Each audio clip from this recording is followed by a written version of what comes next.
প্রিয় দর্শক, আপনারা দেখছেন আমরা আছি সিলেটের আখালিয়া যেই বন্দরবাজার পুলিশ ফাঁড়িতে 2020 সালে রায়হানকে হত্যা করা হয়েছিল। সেই রায়হানের বাসায় আমরা আছি। ইফতার দাওয়াত করা হয়েছে আত্মীয় স্বজনদের মধ্যে, সেই ইফতারে অংশগ্রহণ করেছি আমরাও। আজকে আপনাদেরকে দেখাচ্ছি। আপনারা জানেন যে গত দুদিন আগে রায়হানের মামলার চার্জশিট দেওয়া হয়েছে, 1962 পৃষ্ঠার চার্জশিট। সেই চার্জশিট নিয়েও কিন্তু অনেক আলোচনা সমালোচনা হচ্ছে।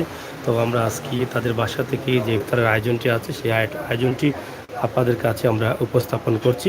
সিলেটের আখালিয়া নেহারিপাড়া সেই যুবক রায়হানের বাসায় আমরা এই মুহূর্তে অবস্থান করছি। আপনারা দেখছেন চমৎকার এই দৃশ্য সন্ধ্যার আগ মুহূর্তে।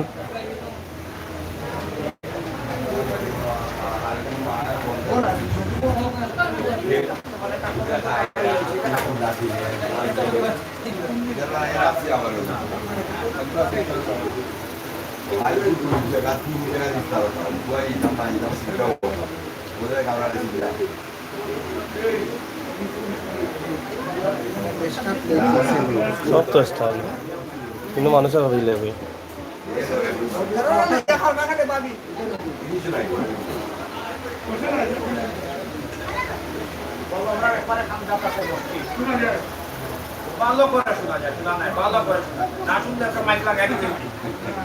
তো যাই হোক ভিউয়ার্স, পবিত্র মাগরিবের আজান হয়ে যাচ্ছে, আমরা ইফতার করব। আপনাদের সবাইকে ভালো থাকার আহ্বান জানিয়েছি। আজকে পবিত্র